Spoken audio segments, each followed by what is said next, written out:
Typically, you speak about rice and the public's first image is terraced barley paddy fields. Traditional grown submerged rice is responsible for about 16% of the world's greenhouse gas emissions in the form of methane. Globally, the rice industry is wanting to move towards aerobic rice like we are doing. So our rice, being dry land, means non-irrigated, it's not grown in submerged water. That's our point of difference. So we're able to grow environmentally sustainable by not irrigating, less pesticides.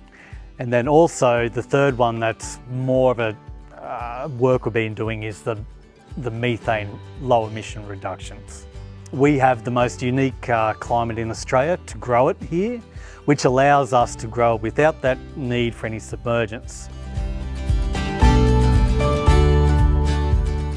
The Natural Rice Co, we are Australia's second only commercial rice supplier into the domestic market, major supermarkets. The difference between us and our only other competitor is that we are a dry land or a non-irrigated rice producer and supplier into the domestic market.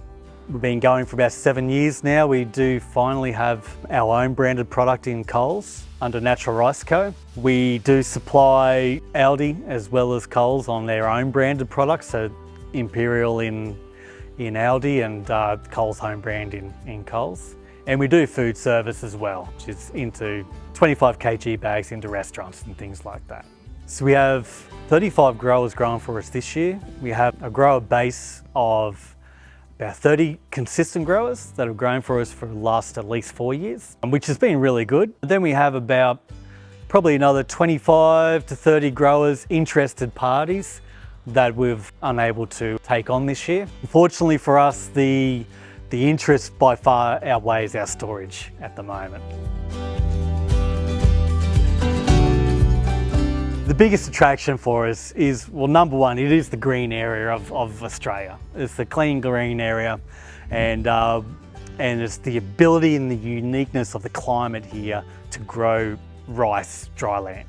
There is other places you could grow in Australia, dry land rice, but you have birds and pest diseases and all these other problems that would just be too restrictive on building a business. If it wasn't for our growers, we wouldn't have a business. Very adaptive, very responsive, very environmentally minded. They take care of exactly what we're trying to do. They are our lifeblood of the business.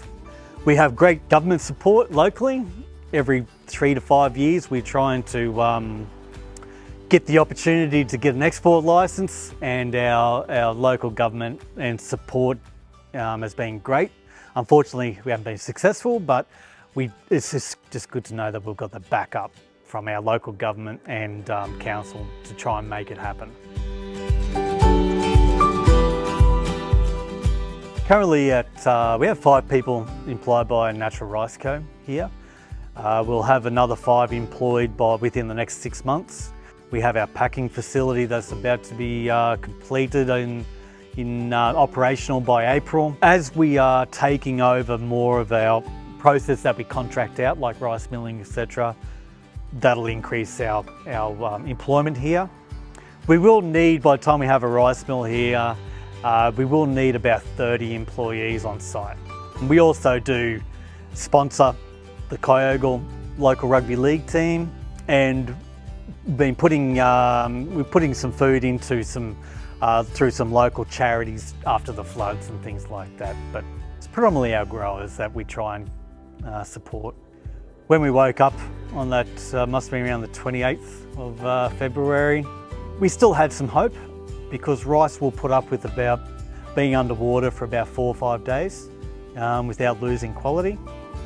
But then once we saw the scale of it, yes, so overnight we wiped off 70% of our stock, and the remaining stock did get a bit more weather damage, so we did have to write a little bit more off. We help the growers by supplying them with seed. They don't have to pay for their seed. That can come out of their final payments. The growers who repeated growers who had a seed bill from last year that didn't deliver anything, we just carried that over for this year. And so now you see it, they're nearly back to an operation. mentally, but nervous. We want to build on our 6,000 tonne that we have, take it to 10,000 tonne and just consistently do that. We will be building our low emission brand in the future, and to correlate with all that, we hope to have a net zero business by introducing a 5-acre solar farm onto our site here at Kyogle and utilise our low emissions that we are doing within the farming. That would be equating to about 2,000 hectares of low emission food produced in the Northern Rivers, which will bring us to be able to offset any transport, etc. So we do become a net zero business continuously for the rest of our lives. I'll tell my 16-year-old self, it's okay to go work on a farm and repeat rinse. I got stuck in that rut up until I was probably 30, where we were just doing the same thing. And it wasn't until I had an opportunity to get into rice and development that I got, wow, I could have been doing this 15 years ago instead of what I was doing. I wish I'd found that earlier.